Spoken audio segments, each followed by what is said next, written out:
Operation Hope's Hope Global Forum is here in Atlanta at the Marriott Marquis Hotel. This is day 2. It kicked off last night, of course, with the opening session. We heard from Atlanta Mayor Keisha Lance Bottoms. We also, of course, where I moderated a panel with Ambassador Andrew Young and also Reverend Jesse Jackson Sr. and the founder of Operation Hope, John Hope Bryant. And so right now, of course, we were streaming this morning sort of several of the opening sessions. And so that's what we were doing this morning. And so there's a break right now before they go back for the lunch plenary sessions. So we're going to use this opportunity to actually do some interviews.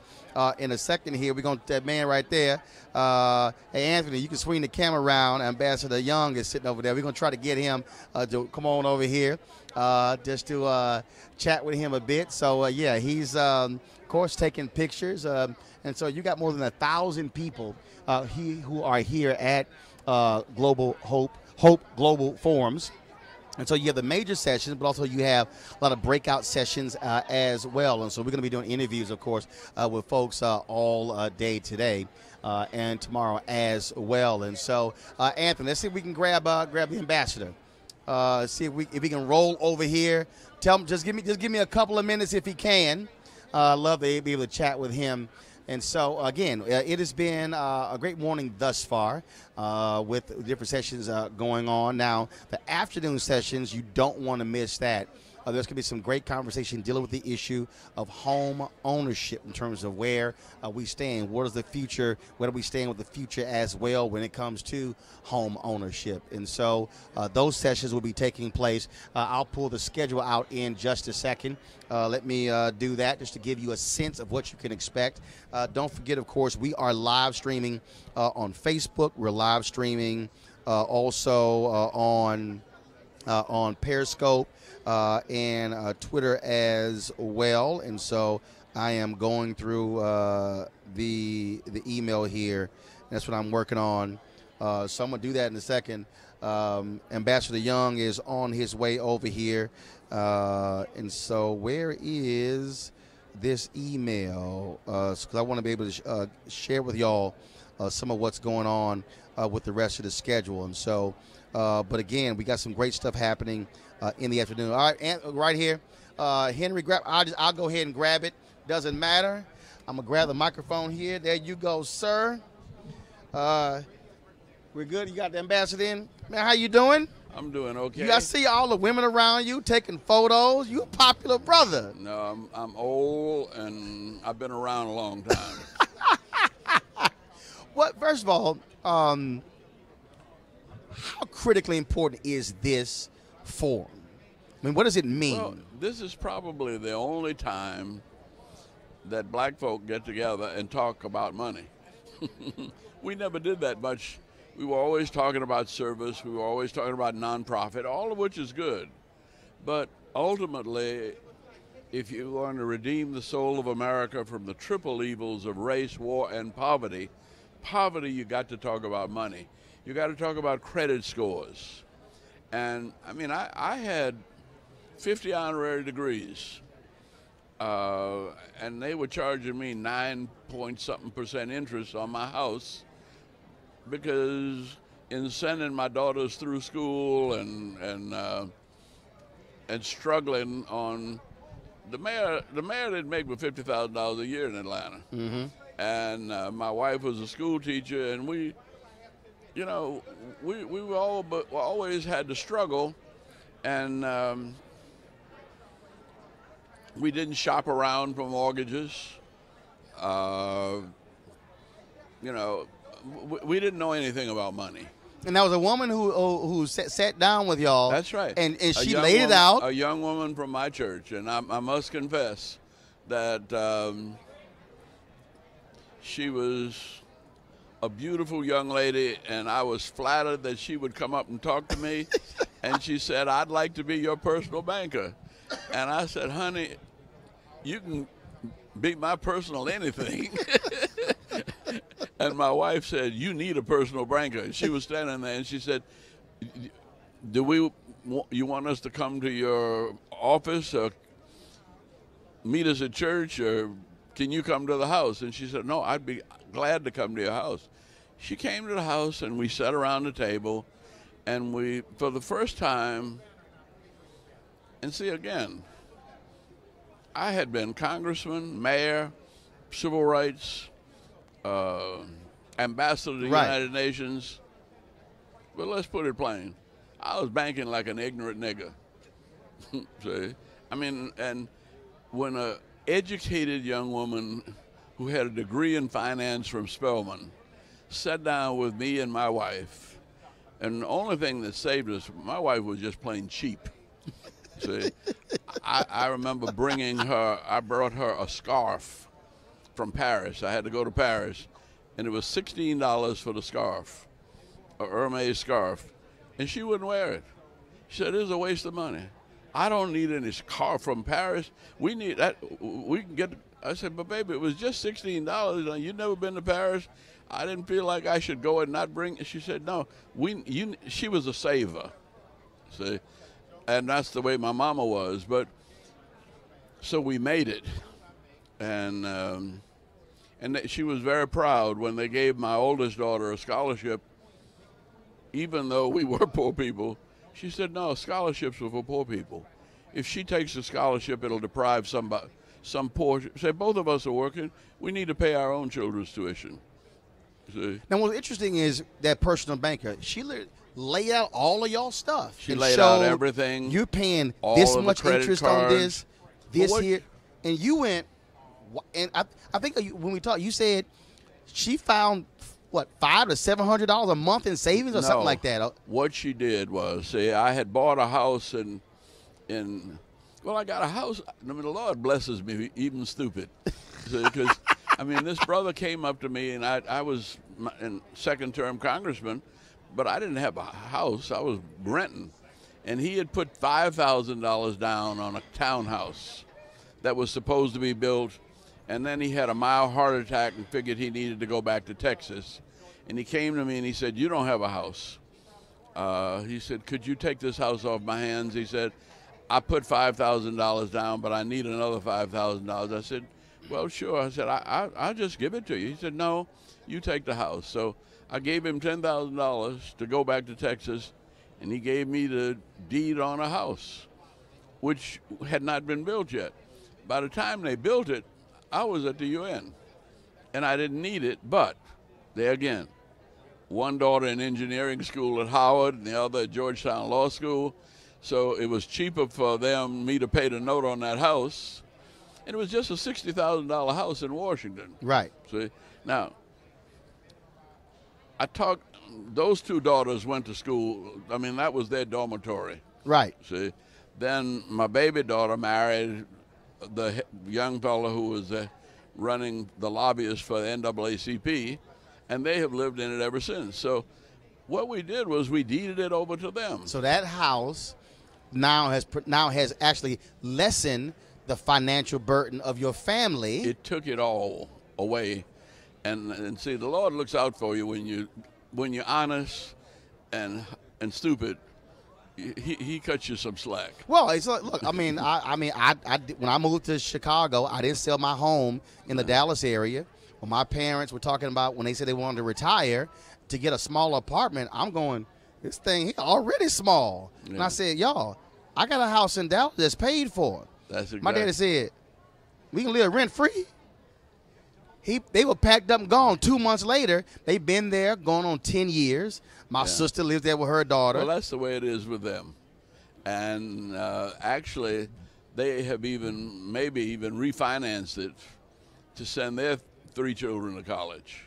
And the thing we're talking about here, I mean, almost in spite of myself, I was owning 2 homes. Right. Now, my home in Atlanta was 2 acres of land, 15 minutes from the airport, and I paid $32,000 for it. And I've been there since 1966. Mm-hmm. See? So what got us in trouble was, I mean, we were blessed because Martin Luther King didn't pay but $40,000 for his house. Mm-hmm. And that was the top. He would not pay any more. And that's all he left Coretta, was that house and a $100,000 policy that Harry Belafonte took on his life. Now, Harry was trying to take out $1 million policy. They wouldn't give it to him. They would only give him $100,000. Wow. So the amazing thing is that we went through the civil rights movement not thinking about money, because we were thinking about alleviating educational discrimination, job discrimination. And when Martin went to Memphis, that was the beginning of his poverty program to end poverty.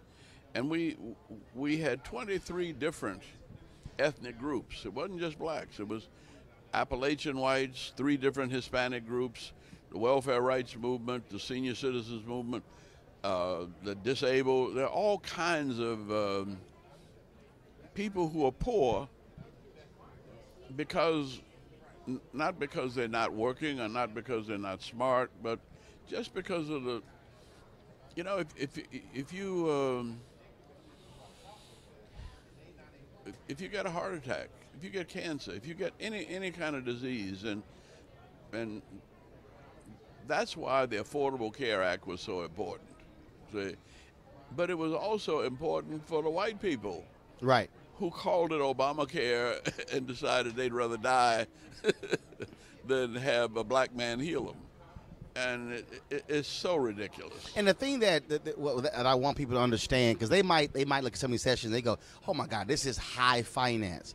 What we're talking about here literally is $50, $75, $100, $200, $300. So all of a sudden, when you begin to just study your finances, the interest that you're paying, all of that, all of a sudden you look up and you're paying an extra $3,000, $5,000, $6,000, $7,000, $8,000 a year, and then people go, well, how are these folks over here living this way? Yeah, here's the thing, that anywhere you go, they give you a credit card. Now, I shouldn't tell on her, but I will, because she was trying to buy something for me, and which we couldn't afford, see. And people said, oh, no, here, just sign here. We'll put it on a credit card. And I don't believe in credit cards because the interest can be $18, right. 18% a month. See, and I fooled around, and I didn't know about this. And then all of a sudden, this bill shows up, and I realized we've had a credit card for 3 months that I didn't know about. Mm-hmm. Well, that's a couple of $100 in interest that There you go. I didn't need to be paying. So you have to manage your finances, and this young woman started us on that track. And but things are so tempting, and you want to help. Most of my bad credit came because in the movement, somebody'd get sick or somebody's card break down, and I'd co-sign a note and forget about it, and they wouldn't pay it, and then all that's on my credit. Yep. So actually, John Bryant had to get, I mean, even after this young woman got me straight once, I went to John, and John had to call 3 different credit bureaus to get my credit lined up. But that's what Operation Hope does. And we were over in Memphis and down in Senatobia, Mississippi, and it was amazing to me that there were poor people who were, I mean, the 2 poor people we talked to, both of them had been to college, but one got laid off. One was the white couple, the husband lost his job because of an accident, trucking or something, and they were very, very intelligent people, but an accident, a pregnancy, yep, and they find themselves, in a $10,000 hole. Yeah. Well, when you don't have a regular job, it takes you a while to dig out of that, and I watched the people John has trained working with blacks and whites just to give them the critical help that they need in raising their credit score. Last question, because I know you're very popular around here. You have really said that what John Hope Bryant is doing really is picking up that mantle of where Dr. King left off. That speech in Memphis on April 3rd, 68, Yeah. and then, of course, getting assassinated on April 4th, 68. Well, it's true. Poor People's Campaign. Yeah, we went back. We went back to the garbage workers in Memphis last week, and just still working with them and raising hell a little bit. We got a new mayor, and the new mayor gave them a $50,000 bonus, the early ones. But now the sanitation workers have representation. They have a union, and they're getting some respect. That's one of the first things I did as mayor of Atlanta. I said, we're not going to have anybody working for the city of Atlanta making below the poverty line. And I was able to help everybody up out of poverty but me. And that's one thing you can't do. You know, you can help other people get rich, but you cannot, nobody in my family could work for the city. Nobody in my family could. Conflict of interest, yeah. I mean, we that's what gets us in trouble when we try to help our friends. And I could help everybody else but my relatives. Yep. See, and fortunately, nobody wanted to be in business in the city. And all of them have their own jobs. And I've been blessed with a wonderful family and wonderful children and grandchildren. Well, we had a fabulous conversation last night. Nearly 50,000 people viewed it across all different social media platforms. I hope they learned something from it. And I appreciate you willing to share your story as opposed to saying, oh, no, I don't want anybody to know, because people need to understand that even you had to sit down and look at your finances. Everybody. Yep, me too. And see, I don't know any of us that were born with a trust fund. No, very few black folks. Yeah, but that's one thing I've done later in life with my grandchildren. Right. That when each one of them was born, I put aside $10,000 in their name.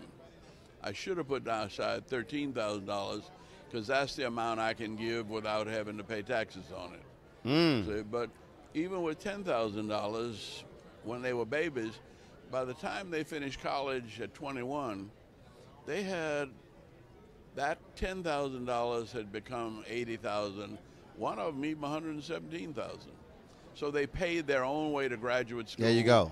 They had their own down payment on a car. There you go. Or a house. And that's the thing. And that's, you can give them that with $10,000. And that's the thing that I've said, that the reality is for a lot of white Americans that their children are leaving college, many not in debt, able to have that loan to start the house, whereas for African Americans, the best we're saying is here's a gift card to buy something, a toaster or something for your house, and it's that cycle of trying to dig yourself out of this big debt hole. So, well, but that was one thing that was in my family. We said, we're not going to leave you any money. We're not going to have any money to leave you. We will try to pay for your education, and if we can, leave you debt-free. There you go. And if we can afford it, give you your down payment on your first house. There you go. And I think again, my mother, my first wife, just believed in saving, and they didn't believe in wasting any money. Well, that's where it starts. Yeah. Ambassador, always glad to very see good. you. All right, sir. Thanks a bunch. Enjoy the rest of the conference. All right, folks. Ambassador Andrew Young. Great conversation with him. And so, go ahead. Got something to say? Not on the air. Not on the air. I'll catch up with you. All right, folks. Ambassador Andrew Young. I'm gonna do a couple. You know what? So there's a couple I just met. They have a honey bun. You just back it straight up. Hit a beat just like it's there you go.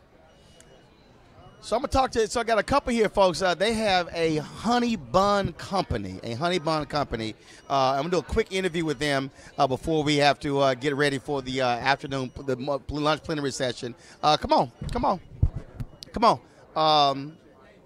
Y'all, come on right here. Come on, take a seat. Take a seat right here. So just give me about 5 minutes, real quick here. So y'all share that microphone right there. So first and foremost, tell everybody who y'all are. What's your name? Oh, I'm Tisha McFarland. You gotta hold it up, darling. I'm Tisha McFarland. And I'm Anthony McFarland. All right, and so y'all have Honey Bun Cake Factory. Yes, sir. All right, so explain, what is that? How long you had it? What is it? Well, we started about in 2012, and we have a online store. We have about 50 different flavors of honey bun cake. 50 flavors of honey bun cake? Yes, and 50? we also make them in cheesecakes too. Okay. We ship nationwide, and it's great. It's a great cake. So who had the idea to start this? Whose idea was it? Actually, my wife been making this and been her North Carolina tradition. Right. She makes honey buns, and she was basically just making it for her job. It's therapeutic for her. So I'm saying to her, honey, are you charging them? Because they keep coming back and asking for more and more. She said, no. I said, so you buying these raw goods out of your own money. Right. We get off work, and you just make it therapeutic? She said, yeah. I said, no, let's charge them. She said, it's whatever. So this job I was working at for 4 years, actually I got fired. So I'm like, honey, I got laid off. And she said, well, we got to do something. I said, how about we start selling these honey bun cakes? Because no one in the D.C. metropolitan area heard of a honey bun in the form of a cake. Okay. We're the world's first honey bun cake factory company. So what we did, we just started making honey buns and going to hair salons, flea markets, and community events and start selling. They just start coming back and for more and more. Got with Operation Hope Inside, that helped us set our legal foundation to start supplying restaurants in different locations. So now we're over 50 different stores in the Maryland, D.C. area, and we have an online store, and we do huge events. Oh, my honey buns. All right, and y'all have had it for how long has the company been in business? 5 years. 5 years, yes. 5 years. Yes, sir. And so how many different stores are you serving or servicing? About 54 different stores. Okay. That's what we're serving, yes. Also, we're looking to expand because it's getting bigger and bigger. So you've grown it to now, revenue-wise, how many employees do you have? How have you grown it? We have about a dozen employees. Okay. But the challenge is our cakes are a trade secret ingredient. We can't just hire anybody off the street just to bake. You know, we have to have that committed long-term staff that's willing to work with us. But right now, we're seeking out to expand in a bigger location. Right now, we just operating out of a small commercial kitchen where we first got started. Right. So that's basically what we're trying to do right now, expand in a bigger building so we can get more distribution and establish our very own cake mix to go in stores all over the world. Gotcha, gotcha. So that's what we're trying to do, yes. So how many honey bun cakes are you producing annually? Well, I can tell you per week about 150 to 200 half-sheet cakes that we service to our restaurants and individual customers. We have had some interest from bigger retailers, right? But we want to make sure we keep up with supply and demand, right? So you don't. What you don't want to do is like what happens with a lot of small businesses, and that is you get the opportunity for a large contract, but you can't deliver. Exactly. They call you and say we need 500 cakes in 2 days. You know that's hard with only a dozen or half a dozen employees to do. So we want to make sure we keep that going, and we want to make sure we're giving them great customer service and great cake. So that's where we are now, but we're ready to expand and get it bigger. So what do you being here? What does being here do for your business? What do you want to get out of this for your business? Well, we want to make sure we're making those connections, which we have already, and we're getting a lot of other ideas that we didn't even think about before, because there's a lot of good seasoned business owners here and entrepreneurs, and it's just the first time we've been exposed to that. So we're really thankful for that opportunity.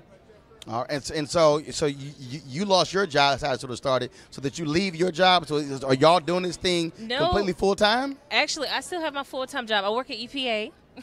You still? Yeah, but my husband he runs a business full-time, and we're very, very busy, but he does an excellent job holding it down. So I gotta I have my job keeps our benefits, you know. I got you. But this pays the mortgage. So Okay. this is where we are, yeah. All right, cool.